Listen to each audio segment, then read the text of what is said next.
آدھا ترجمہ میں نے کیا تھا، اللہ نے کسی نبی کی نبوت مکمل نہیں کی جب تک اس نے بیوی کے فضائل کا اقرار کر لیا، وہ محبتہا، اور جب تک ایک ایک نبی نے فاطمہ زہرا کی محبت کا اقرار نہ کر لیا،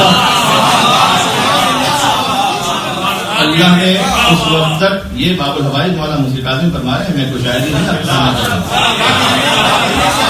اس وقت تک اللہ نے اس نبی کو نبوت ہی عطا نہیں فرمائی. وہ یہ دو مرحلے ہیں. اب اس میں تھوڑا سا اور گہرائی میں آ جائیے گا. لولا علی لم یکن لفاطمہ کفوا، علی تو فاطمہ زہرا کو کوئی ہم کف نہ ہوتا. تو نبوت کے لیے بھی دو مرحلے ہیں. یہاں پر بھی بڑا لطیف لفظ امام نے استعمال کیا، ما تکاملت النبوۃ لنبی، کوئی نبی کسی نبی کی نبوت مکمل نہیں ہوتی. نبوت مل جاتی لیکن نبوت ملتی کیسے؟ لن یبعث، ایک اور حدیث کی طرف چلتا، لن یبعث اللہ نبیا، اللہ نے کسی نبی کو نبوت عطا نہیں کی الا بنبوت محمد و ولایت علی.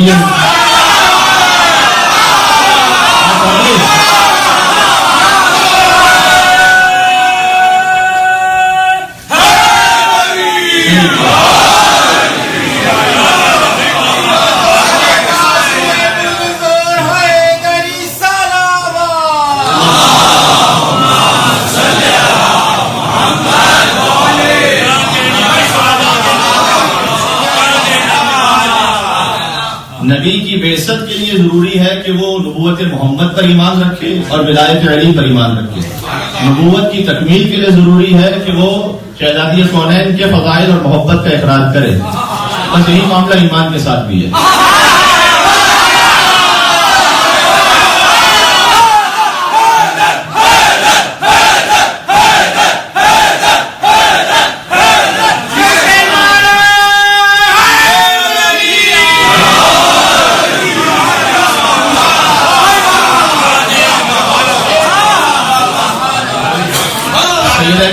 مل کے صلوات بھیجیں محمد.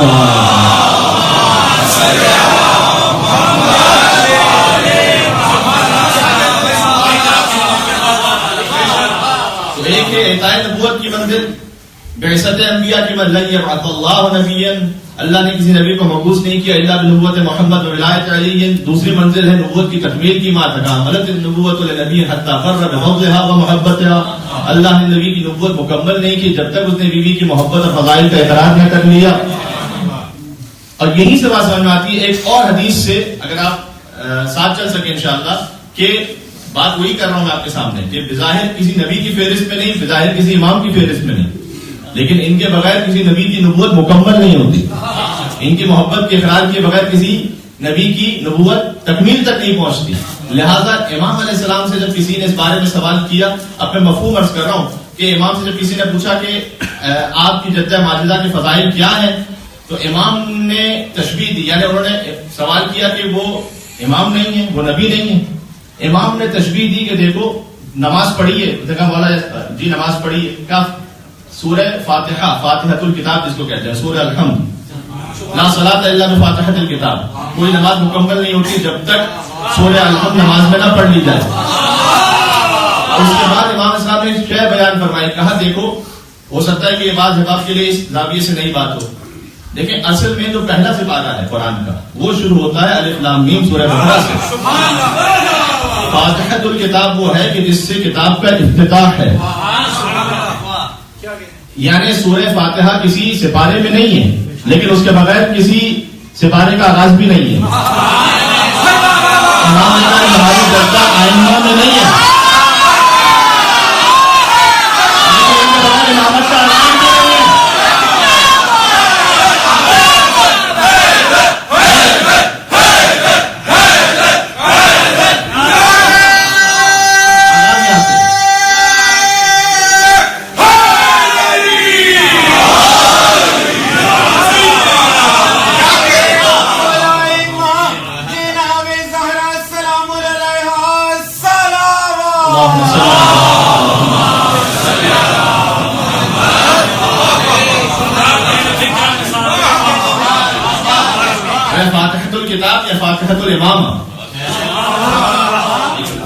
امامت کا آغاز کرنے والی بیوی، جہاں سے در حقیقت امامت کا آغاز ہے، جو انسانیت کو رسالت سے امامت تک پہنچانے والی ہے. جو ہم نے بیوی کی شہادت کی مجالس میں ایک حدیث قدسی عرض کی تھی کہ لولا کہ لما خلقت الافلاک ولولا کہ لما خلقت علی ولولا فاطمہ لما خلقتکما، اگر اے حبیب آپ نہ ہوتے تو اس کائنات کو خلق نہ کرتا، اور اگر علی نہ ہوتے تو آپ کو بھی خلق نہ کرتا، اور سیدہ نہ ہوتی تو آپ دونوں کو خلق نہ کرتا۔ فاتحہ یہاں سے آغاز ہے، ہدایت کا آغاز اس طرح سے۔ اس کے جب فاطمہ زہرا تک پہنچ گیا، وہ علی مرتضیٰ تک بھی آ گیا، وہ محمد مصطفیٰ تک بھی آ گیا۔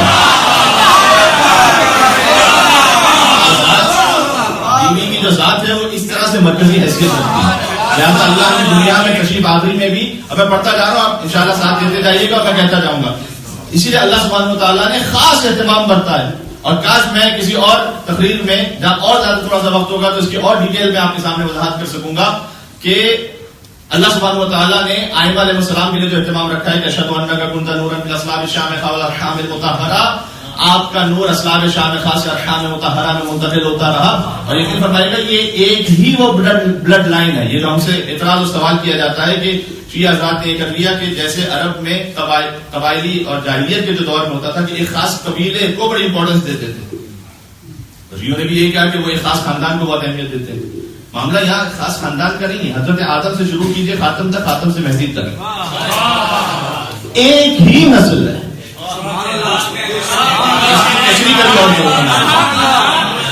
یعنی اللہ نے نسل نبوت اور نسل امامت، جہاں حضرت ابراہیم تک ایک سلسلہ پہنچا، ابراہیم کے 2 فرزند ہوئے، اسماعیل اور اسحاق، اسحاق سے عیسیٰ تک، اسماعیل سے سرکار ختم مرتبہ تک، گویا مہدی سے خاتم تک جائیے، خاتم سے حضرت آدم تک جائیے تو ایک ہی بلڈ لائن ہے۔ یعنی حتیٰ یہ کہ حضرت یوسف وہ کنویں میں گر گئے، اس کے بعد قیدی بنا کر مصر لے جائے گئے، ایسے ہی نا؟ تو اللہ کو ایک نبی کو مبعوث کرنا تھا ایجپٹ میں، تو اگر میں اپنی تھوڑی ذہنیت کے اعتبار سوچوں تو مجھے کیا کرنا چاہیے؟ کرنا یہ چاہیے کہ خود مصر والوں میں کسی نبی کو مبعوث کیا جائے، لیکن اللہ نے کام نہیں کیا، کیونکہ اللہ اس نسل کو بدلنا نہیں چاہتا تھا۔ لہذا بچپن میں حضرت یوسف کنویں میں گر جائیں گے، اس کے بعد نکالے جائیں گے، بظاہر قیدی بنا کر مصر لے جائے جائیں گے۔ یعنی اللہ نے یہ سارا سسٹم کیا تاکہ وہ بچپن میں وہاں پہنچ جائیں، انہی کے درمیان بڑے ہوں، تاکہ جب وہ نبوت کا اعلان کریں تو قابل قبول ہو لوگوں کے لیے۔ یہ سارا اہتمام اللہ نے کر لیا، لیکن اس نسل نبوت اور امامت کو تبدیل نہیں کیا اللہ نے۔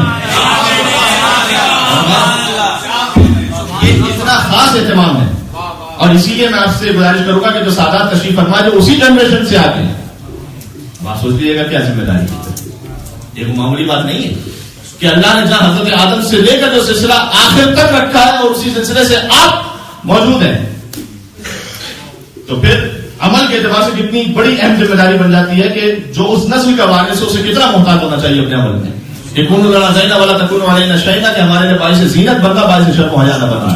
یہ ویسے سارے مومنین کے لیے در حقیقت، لیکن جو نسل سادات میں سے انہیں اس بات کا اہتمام کرنا پڑے گا کہ وہ باعث زینت بنے، کچھ اور نہ بنے۔ بات پہنچ رہی ہے؟ اچھا ہاں، اس پہ کون سبحان اللہ کہتا ہے؟ اتنا مشکل ہوتا ہے اس پہ سبحان اللہ کہنا۔ میں تلوار دلوا دیتا ہوں، بہت مزہ آ رہا ہے۔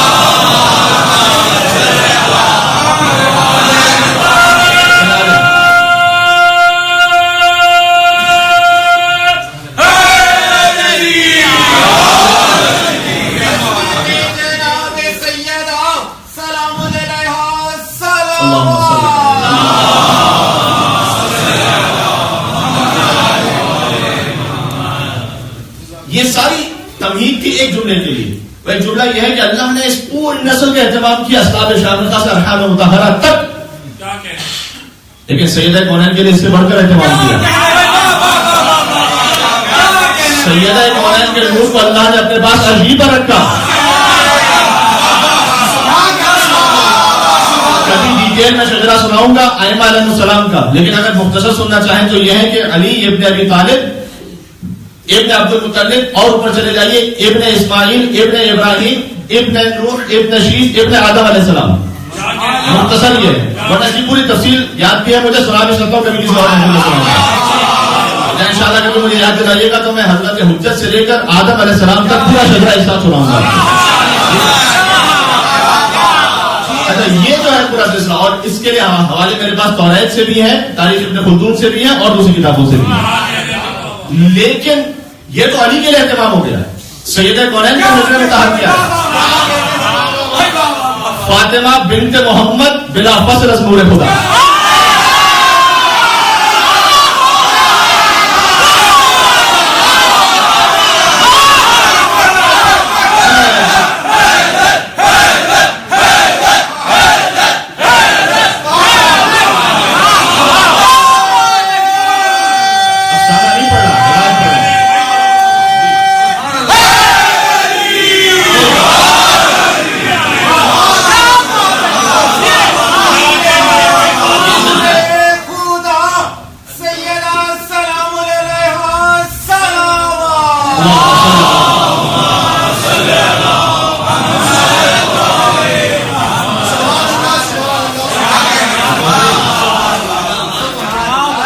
سیدہ کونین سلام اللہ علیہ بنت خاتم النبیین بلا فصل از نور خدا.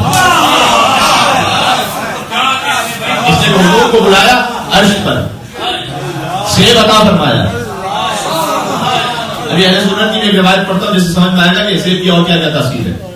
اچھا یہ سیب اس وقت دنیا کا سیب اپنے اعتبار سے خیال نہ کیجیے کہ ہمیں سمجھانے کے لیے کہا گیا ہے، ورنہ ہم اور آپ کو بھی جو جنت میں نعمتیں ملنے والی ہیں نا، ہم نے کہا بھائی نہر ملے گی، دودھ کی نہر، شرابن طہورا، شہد کی نہر. تو اس نہر میں کون کتنا پی لے گا دودھ، کتنا کو شہد پی لے گا؟ یہ اتنی نہر کی کیا ضرورت ہے؟ اچھا اتنے ہزار محل ملیں گے تو اس کی کیا ضرورت ہے؟ یہ بات ہے نا سر سوال. تو مولا کائنات نے فرمایا کہ جنت کی ہر چیز کو دیکھنا اس کے سننے سے بہت بڑا ہوگا، اس سے عظیم ہوگا. ٹھیک ہے نا، جتنا آپ نے سنا ہے اور جو سوچا ہے اس سے زیادہ عظیم ہوگا. جب جا کے دیکھیں گے تو سمجھ میں آئے گا. اس لیے کہ ہماری حیثیت اس کو جنت کے مقابلے میں ویسے جیسے شکم مادر میں بچہ، اس کی حیثیت دنیا کے بارے میں. آپ ان کو دنیا کے بارے میں سمجھاتے جائیے، جو شکم مادر میں کیا سمجھ لے گا وہ، کتنا سمجھ لے گا وہ، کتنے سمندر ہیں یہاں پر، کتنی بلڈنگ ہیں یہاں پر، کیا سمجھ لے گا. یہ بھی سوچے گا کہ ضرورت کیا ہے اس کی. جب دنیا میں آئے گا تو پھر سمجھ میں آئے گا آپ کو شعور کے بعد کہ پھر کیا ضرورت ہے ان سب چیزوں کی. اسی طریقے سے جب جنت میں جائیں گے تو پھر سمجھ میں آئے گا کہ کیا ضرورت ہے ان سب چیزوں کی. ٹھیک ہے، تو آپ اسے اب جہاں اہل بیت علیہ السلام کی بات آ جائے، وہاں روایت میں تو یہی ہے کہ تفاحہ یعنی ایک سیب اللہ نے عطا فرمایا اور کہا کہ آپ اسے تناول فرما لیجیے اور پھر حضرت خدیجہ کے پاس تشریف لے جائیں، جس بات کا سبب بنا کہ سیدہ کونین کا نور زمین پر آ سکے. اب اس سیب کا اللہ نے کس طریقے سے نور سیدہ کونین کو منتقل کیا، یہ نہ ہمارا ڈومین ہے، نہ اس پہ کوئی بات ہو سکتی ہے، نہ ہماری عقل میں کوئی بات آ سکتی ہے. ہماری کیا مطلب یہ ہے، ملائکہ کی بھی لیول سے اوپر کی بات ہے کہ سمجھ میں نہیں آ سکتا کہ اللہ نے کیسے اس سیب کے ذریعے سے نور سیدہ کونین کو ختم مرتبت کو عطا فرمایا. بس میں اتنا کہہ سکتا ہوں کہ اپنے محبوب کو خود سیب کھلایا ہوگا. اس میں بہت بڑی گہرائی آتی ہے. اپنے محبوب کو خود سیب کھلایا ہوگا اور نور کو نور محمد سے ملایا ہوگا.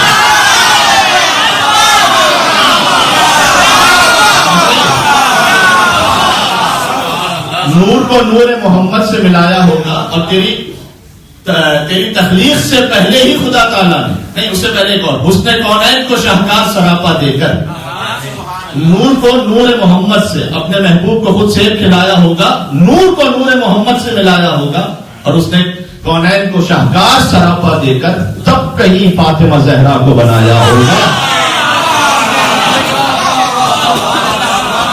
اور تیری آمد کی خبر سورہ کوثر میں بیان کر کے رنجیدہ محمد کو ہنسایا ہوگا. اور تیری تخلیق سے پہلے ہی خدا تعالیٰ نے، تیری تخلیق سے پہلے ہی خدا تعالیٰ نے تیرا ہم پلہ تیرا کف بنایا ہوگا. یہ ہمارا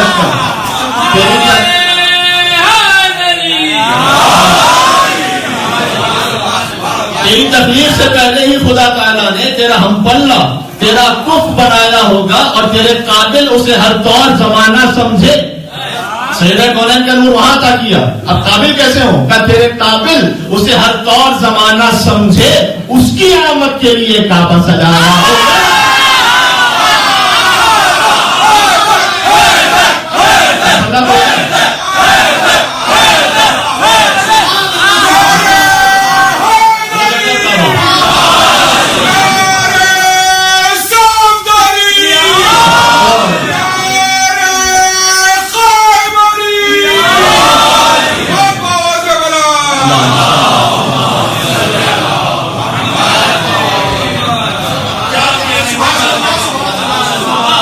محبوب کو خود سیب کھلایا ہوگا، نور کو ایک منزل باقی، نور کو نور محمد سے ملایا ہوگا، اور تیری تخلیق سے پہلے ہی خدا تعالیٰ نے تیرا ہم پلہ، تیرا کف بنایا ہوگا، اور اسے تیرے قابل اسے ہر طور زمانہ سمجھے، اس کی آمد کے لیے کعبہ سجایا ہوگا. بہت غور کیجیے گا. اور اس کے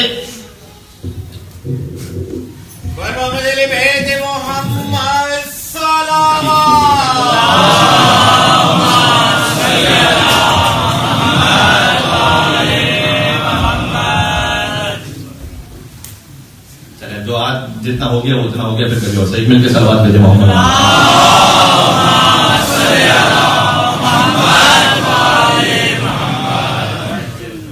لہذا سرکار ختمی مرتبت کو بلایا اور نور سید کون سلام علیہ عطا فرمایا، اور جب وہ نور عطا فرما دیا حضور تشریف لائے. حضرت خدیجہ سلام اللہ علیہ کے ذریعے اللہ نے یہ اہتمام رکھا کہ نور سید کونین اس دنیا میں آ سکے. اور جب وہ نور دنیا میں آ گیا، دیکھیے اس میں اب جتنا ولایت کا اظہار آپ کھل کے کرتے ہیں، لیکن جہاں برات کا اظہار ہو تو فی الحال دل میں کیجیے گا اسے. ٹھیک ہے، دیکھیں کیونکہ جہاں جہاں تک آواز جا رہی ہوتی بدن تو روایت ہے، اور وہ ہے حضرت عائشہ رضی اللہ تعالیٰ عنہ سے. میں نے کہا تھا ٹھیک ہے، مل کے صلوات بھیجے.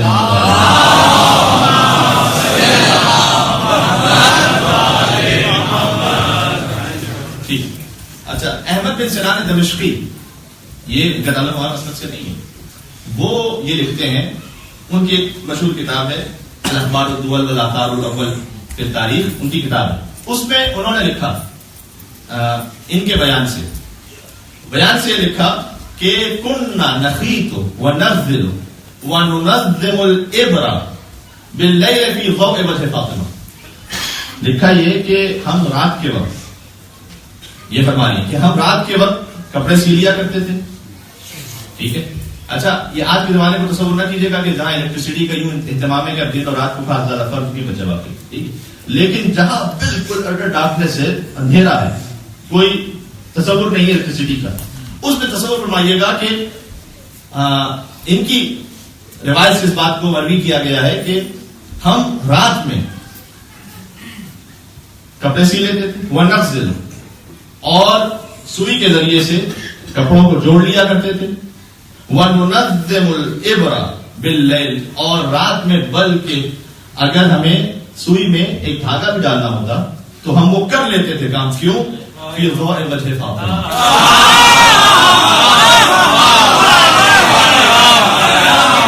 کیونکہ شہزادی کے چہرہ انور سے وہ نور ظاہر ہو رہا ہوتا تھا. اب یہ اپنے اپنے نصیب کی بات ہے کہ کسی کو اس نور سے فقط سوئی مل جائے، مرتبت کو یک سوئی مل جائے.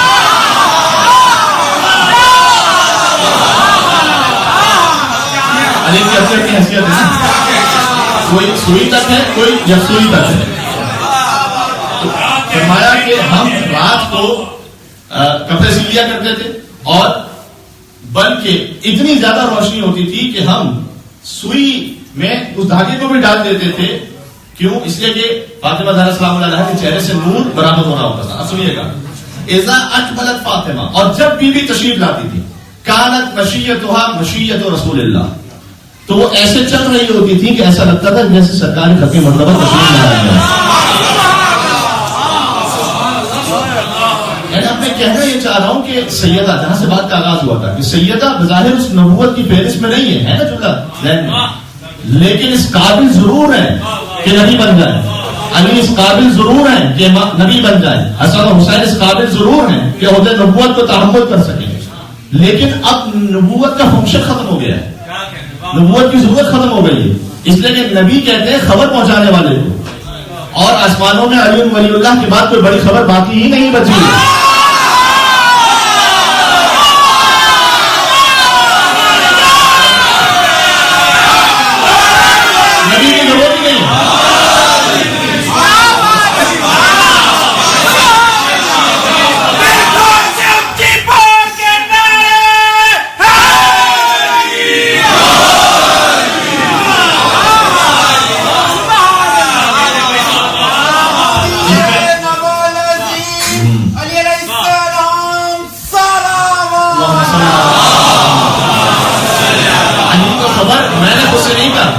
بھائی نے اسلام کے ذریعے سے درود بھجوائیے. سورہ نبا کی پہلی آیت عما یتساءلون عن النبأ العظیم.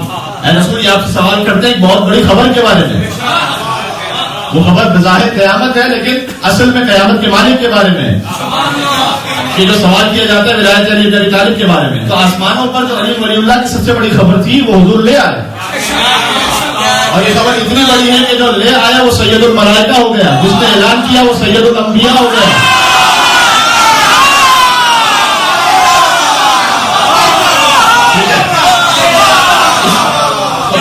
یہ خبر جو آسمانوں سے آ چکی ہے زمین پر, اب کسی خبر کی ضرورت نہیں. اب کوئی اور نئی زیادہ خبر باقی نہیں بچی. لہذا نبوت کے قابل ہیں یہ ساری ہستیاں, لیکن منشن ختم ہو گیا. اب امامت کی ضرورت ہے. بات پہنچ رہی. لہذا یہ ہے بالکل ہو نبی کی طرح. تو جن کا قول میں نے آپ کے سامنے پڑھا کہ جب بی بی تشریف لاتی تھی ایسا لگتا تھا کہ جیسے رسول اللہ تشریف لا رہے ہیں. بھائی صدیقہ بی بی کی گواہی ہے تو مسلمانوں کے لیے تو قابل قبول ہوگی نا.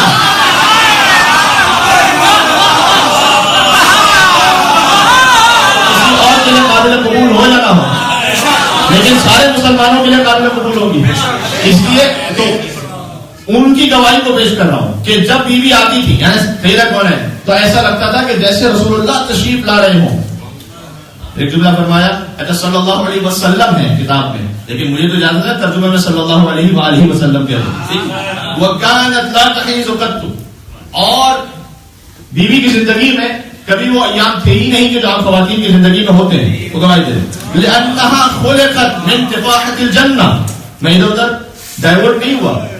یہ وہ وجہ بیان فرما رہی کہ ایسا کیوں تھا. ایسا اس لیے تھا کہ اللہ نے سیدہ کونین کو جنت کے سیب سے خلق فرمایا تھا. اور جنت میں کوئی آلودگی نہیں ہے. امام علیہ السلام سے جب ہم بھی جنت میں پہنچیں گے تو امام علیہ السلام سے جب سوال کیا گیا تھا کہ جنت میں جب غذا کھا رہے تو اس کا ویسٹیج کہاں پر ہے, تو امام نے دو مثالیں دی تھی. ایک تو یہ فرمایا تھا کہ جب شکم مادر میں بچے کو غذا پہنچتی ہے اس کا ویسٹ کہاں پر ہے. اللہ چاہے تو اہتمام کر سکتا ہے کہ غذا بھی دے,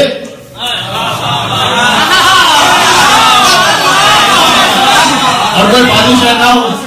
اور پھر امام نے فرمایا کہ وہاں کی غذا اتنی لطیف ہے کہ جو پسینہ ہوگا اسی پسینے سے وہ غذا بہ جایا کرے گی. جو اضافی ہے وہ پسینے سے بہ جایا کرے گی. لہذا سیدہ کونین کے لیے حدیث موجود ہے کہ ان کا پسینہ مطہر ایسا تھا کہ مدینے کی خواتین تشریف لاتی تھی اور اس پسینہ مطہر کو اپنی شیشیوں میں جمع کر کے لے جاتی تھی اور کہتی تھی کہ ہم اس پسینے سے جنت کی خوشبو آتی ہے.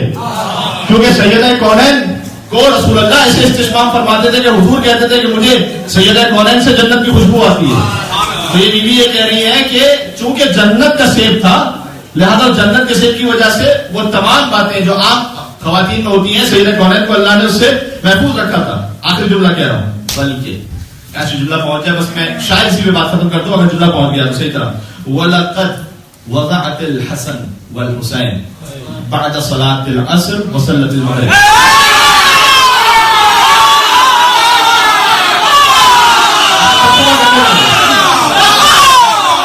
یہ وہ بیوی کہہ رہے ہیں, ہمارے یہاں تو وہی تھا, لیکن میں اس ریفرنس سے سنا رہا ہوں کہ چونکہ جنت کے سیب سے ان کی دنیا میں تشریف آوری ہوئی لہذا وہ تمام نجاستوں سے پاک تھی, لہذا بطول تھی. پھر فرمایا کہ وَلَقَدْ وَضَعَتِ الْحَسَنُ وَالْحُسَيْنُ, حسن اور حسین کی ولادت ہوئی بعد صلاۃ العصر, عصر کے بعد وصلت المغرب, اور بیوی نے مسلم کرا کر مغرب کی نماز پڑھی.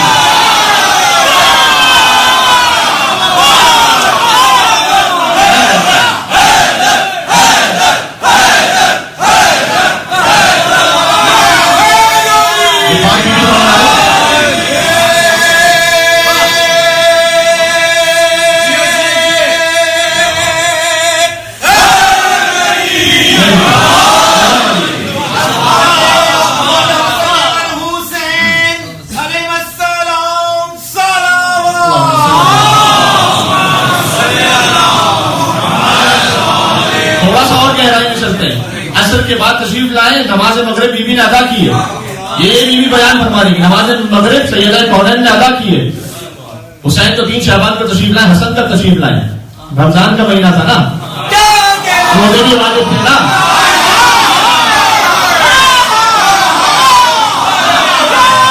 شرعی مسئلے کے اعتبار سے کس خاتون پر روزہ واجب ہوتا ہے؟ واجب اس پر ہوتا ہے کہ جس پر نماز واجب ہے، روزہ بھی واجب ہے۔ بطول اس طیب و طاہر بیوی کا نام ہے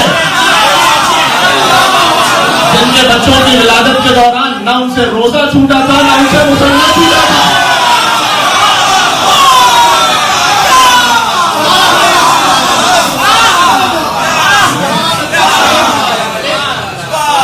مل کے صلوات بھیجیے محمد وآل محمد۔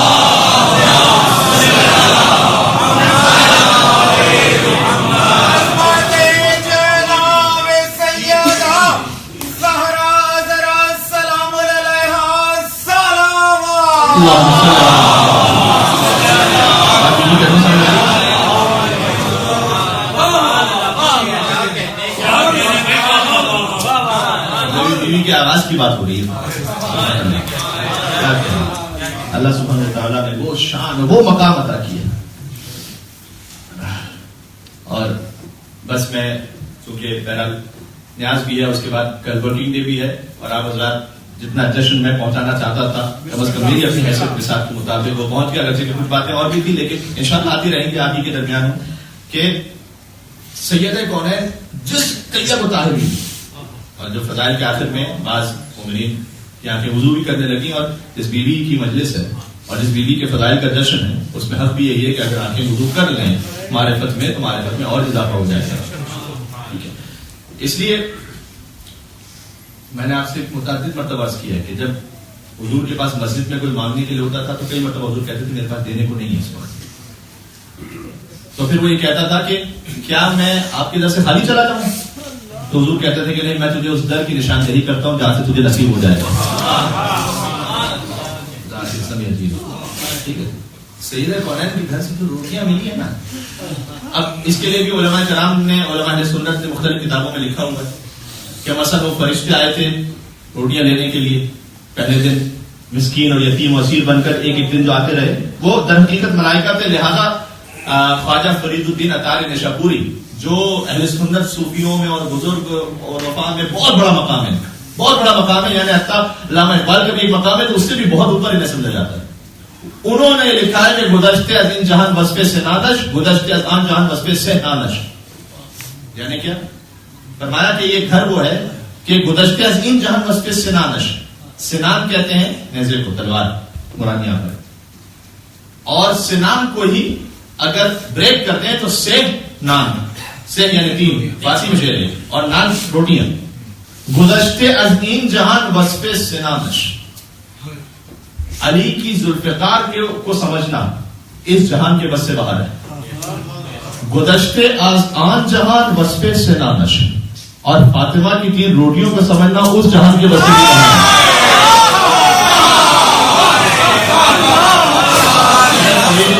نشاپوری کا شعر پڑھا آپ علی کی ذوالفقار، لا فتح الا علی لا سیف الا ذوالفقار، اس جہاں میں کوئی ایسا نہیں جو ذوالفقار کی عظمت کو سمجھ سکے۔ پھر کہتے ہیں گزشتے عام جہان وصف سے نانش، اور جو تین روٹیاں دی گئی ہیں یہ ان تین روٹیوں کی عظمت وہ اس جہان کے بس سے بھی باہر ہے جو سیدہ کونین نے آمادہ کی۔ بات پہنچ رہی ہے؟ اچھا، جب آسمان والے آتے ہیں فقیر بن کر در سیدہ پر، اور عرش والوں کو در سیدہ سے خیرات ملتی ہے، کتنا ناراض ہوتا ہوگا وہ اللہ کے جو فرش والے، جب فرش والوں کو یہ دیکھتا ہوگا کہ وہ در سیدہ کو چھوڑ کر ڈائریکٹ اللہ سے مانگنے کے سلسلے میں ہے، تو خدا کی آواز تو آتی ہوگی کہ میں تو عرش والوں کو در سیدہ پہ مانگنے کے لیے بھیج رہا ہوں، تو فرش والا ہوتا ہوگا در سیدہ کو چھوڑ کر براہ راست ان کا رہنا چاہتا ہے۔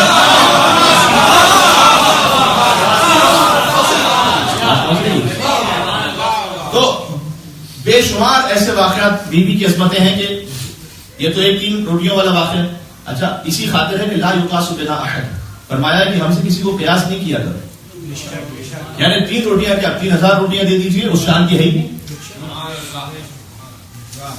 اس طرح سے تقابل اور کمپیئر نہ کیا کیجیے، یہ ممکن ہی نہیں ہے، تقابل غلط ہے۔ یعنی ہم ساری رات مل کر عبادت کریں ایک حاجت کے لیے تو اللہ جانے پتہ نہیں وہ حاجت پوری ہو جانا ہو، ابھی فقط سو جائیں۔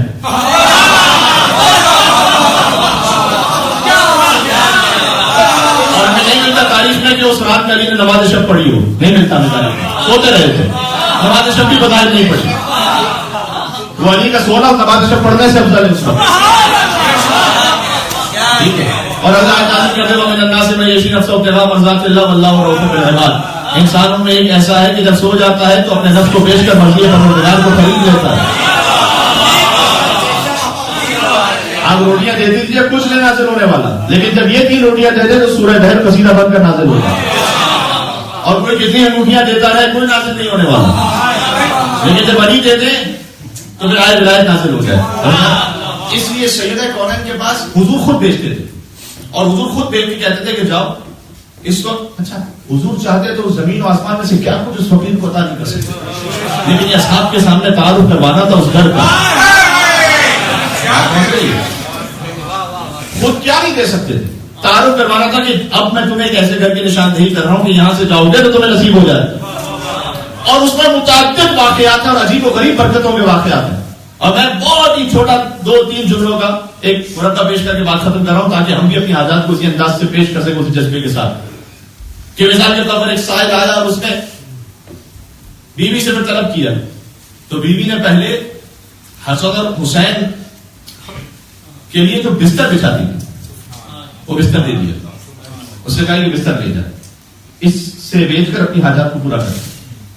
تو اس نے کہا کہ اے بنت رسول میں شدید بھوکا ہوں, اس بستر کی اتنی قیمت نہیں ہوگی, میں مقروض بھی ہوں, لہٰذا میری حاجات اس سے پوری نہیں ہوں گی.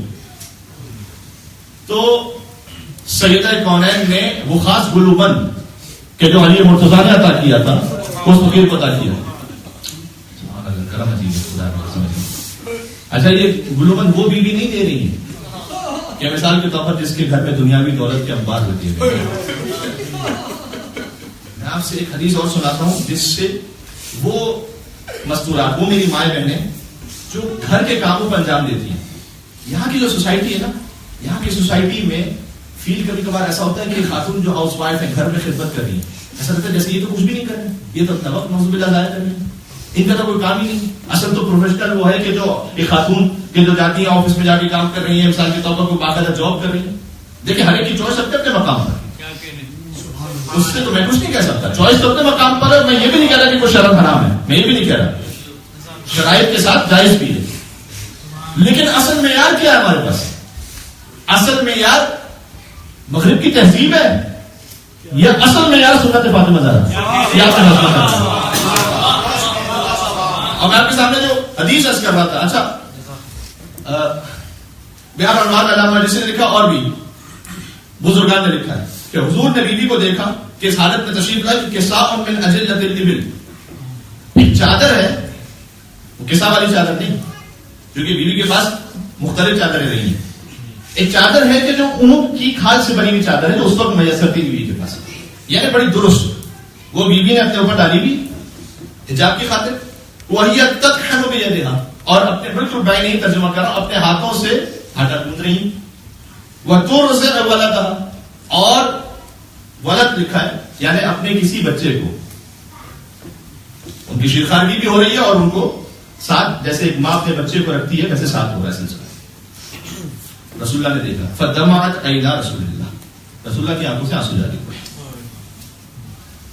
پھر فرمایا کہ تعجلی مرارۃ الدنیا بحلاوۃ الآخرہ. ایسے یہ حضور سیدہ سے کہہ رہے ہیں یا آنے والی ماؤں بہنوں سے کہہ رہے ہیں کہ جو قیامت تک آئیں گی؟ فرمایا کہ تعجلی مرارۃ دنیا بحلاوۃ الآخرہ, دنیا کی یہ تھوڑی سختی برداشت کر لینا, بحلاوۃ الآخرہ, آخرت کی شیرینی کی. تو بی بی نے اس کے سامنے سے کہا الحمدللہ علی نعمائہ والشکر للہ علی آلائہ, میں ہر نعمت پر جو تو نے مجھے عطا کی ہے تیرا شکر بجا لاتی ہوں. جب بی بی نے کہا تو آیت نازل ہوئی حضور پر وَلَسَوْفَ يُعْطِيكَ رَبُّكَ فَتَرْضَىٰ, جو میں نے سرنامہ کلام میں آیت پڑھی تھی. اے حبیب آپ کو ہم اتنا عطا کریں گے قیامت میں فَتَرْضَىٰ, کہ آپ راضی ہو جائیں, آپ راضی ہو جائیں. آپ نماز کیوں پڑھتے ہیں؟ نماز پڑھتا ہوں قربتاً اللہ, اللہ راضی ہو جائے. روزہ رکھتا ہوں قربتاً اللہ, اللہ راضی ہو جائے. زکات دیتا ہوں اللہ راضی ہو جائے. صدقہ کرتا ہوں اللہ راضی ہو جائے. والدین اللہ راضی ہو جائے. ساری انسانیت یعنی انبیاء سے لے کر آدم سے لے کر عیسیٰ تک اور ساری انسانیت تک ہر ایک کے دل میں یہ کہ میں جو کر رہا ہوں اس لیے کہ اللہ راضی ہو جائے. اللہ یہ چاہتا ہے کہ مجھ سے محمد مصطفیٰ راضی ہو جائے. آیت چلی ہے وَلَسَوْفَ يُعْطِيكَ, ہم آپ کو اتنا عطا کریں گے بترضا, آپ راضی ہو جائیں. اللہ کیا عطا کرے گا؟ آج امام نے فرمایا کہ الشفاعہ, میرے جد شفاعت سے کسی کم شے پر راضی نہیں ہے. یعنی شفاعت اس میں ہم سب کا خیال ہے. یہ آیت کون تھی؟ اب آپ مجھے بتائیے گا. میں نے عرض کیا کہ چوائس ہر ایک کے اپنے اوپر ہے, لیکن وہ خاتون کے جو گھر میں بیٹھ کر تربیت بھی کر رہی ہیں اور امور خانہ داری کو انجام دے رہی ہیں, آپ کے لیے شرم کی بات نہیں ہے, آپ کے لیے اعزاز کی بات ہے. آپ کے لیے یہ کسی یعنی کہتے ہیں گلٹی ہوتا ہے کوئی انسان کہ میں نے اتنا نہیں پڑھ سکی میں, یا میں نہیں, آپ کے لیے کسی قسم کی شرمندگی کی بات نہیں. آپ کے لیے فخر کی بات ہے کہ آپ سنت فاطمہ زہرا پر عمل کر رہے ہیں. آج کی مجلس کا میسج ہے اور درس سے لے جائیے گا. وہ آیا حضور سے سیدہ کونین کے پاس. سیدہ کونین نے بستر دیا کہ اس سے میری حاجات پوری نہیں ہوں گی, اپنا گلوبند دیے. کہیں پر ہے کہ اپنا کوئی اور لباس جو امیر المومنین نے خاص ہدیہ کیا تھا ازدواج کے موقع پر وہ دیا. الگ الگ واقعات ہیں. خاص گلوبند دیا, وہ گلوبند لے کر آیا مسجد نبوی میں. اس نے آ کر کہا کہ مجھے در فاطمہ زہرا سے یہ ملا ہے, کون اسے خریدنا چاہے؟ مختلف افراد آئے. عمار نے ہاتھ بلند کیا. عمار نے کہا یا رسول اللہ اگر آپ کی اجازت ہو تو میں اس سے ایک قیمت پہ لے لوں گی. کیا تم کیا قیمت چاہتی ہو؟ اس نے کہا 20 دینار سونے کے سکے, گولڈ کوائنس. اس کی اپنی قیمت بہت ہوتی تھی, اور 4 درہم اور ایک برد جوانی یعنی خاص بہترین چادر. یہ میں چاہتا ہوں اپنے لیے جس سے میرا قرضہ ادا ہو جائے گا, میری حاجت بھی پوری ہو جائے گی. عمار گئے اپنے گھر پہ, یہ چیزیں لے آئے, اسے دے دی, اور سیدہ کونین کا گلوبند اس نے عمار کو دے دیا.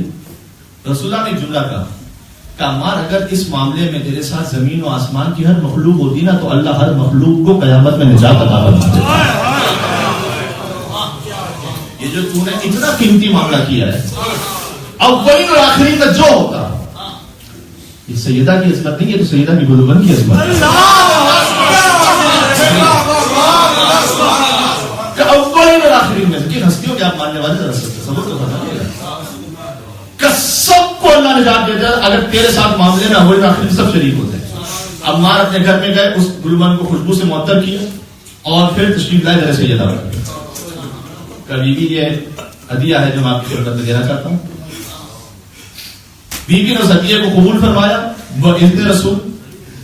جب وہ گلوبند واپس آ گیا اور وہ بستر واپس آ گیا اور وہ فقیر یہ سارا منظر دیکھ رہا تھا, تو اس نے کہا کہ سیدہ کی گلوبند کی کیا برکت اللہ نے رکھی ہے, جس سے ایک فقیر کا پیٹ بھر گیا, اس کے جسم کا لباس عطا ہو گیا, اس کا قرض ادا ہو گیا.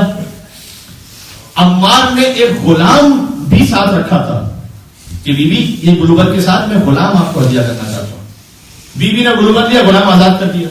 فقیر نے کہا کہ اس گلوبند کی برکت یہ ہے کہ شکم پور ہو گیا, قرضہ ادا ہو گیا, جسم پر لباس آ گیا, غلام آزاد ہو گیا, اور جو اس کا اصل مالک تھا اس کے پاس یہ گلوبند دوبارہ پہنچ گیا. سیدہ کی در کی عطا ایسی ہے. ایک مثال ہے, ایک مثال ہمارے تصور سے محبوب مان سکتے. ہمارا کام یہ ہے کہ جتنا ہمیں حکم دیا گیا ہے اس کی اتباع کرتے جائیں, ساتھ میں یہ کہ اپنی معرفت کو بڑھاتے جائیں. اپنی معرفت کو بڑھاتے جائیے. وہی 2 رکعت نماز ہماری کچھ اور ہے, عمار کی کچھ اور ہے, ابو ذر کی کچھ اور ہے. نماز کی زیادتی سے فقط انسان کا درجہ بلند نہیں ہوتا. بلند ہوتا ہے کہ نماز علی کی ولایت کی کس معرفت کے ساتھ ادا کی جائے.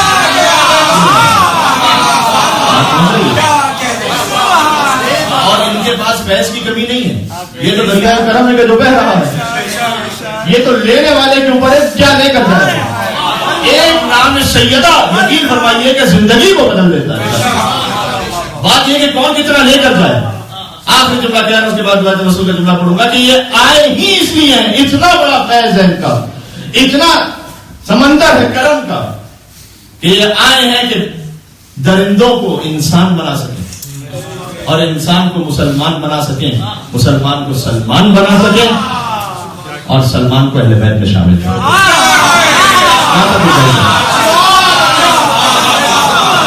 اب آپ کی مرضی ہے، کیجیے، کم سے اگر راضی نہ ہو جائیے گا، فقط گھر گاڑی مکان یہ مانگیے گا، لیکن معراج ہوا ہے۔ بسم اللہ الرحمن الرحیم، یا فاطمۃ الزہراء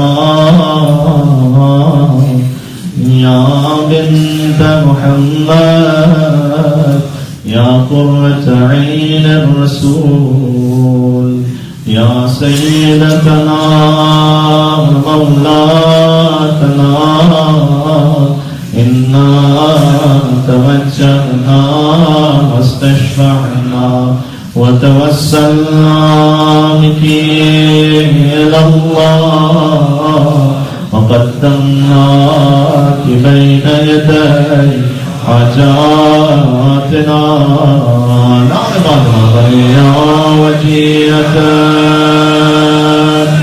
عند الله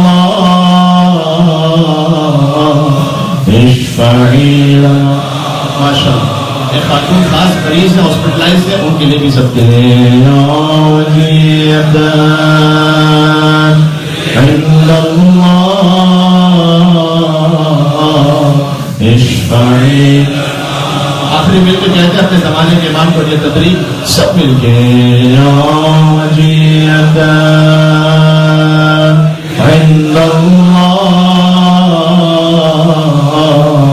اشفعی لنا عند اللہ برحمتك يا أرحم الراحمين وصلى الله على محمد وآله الطاهرين۔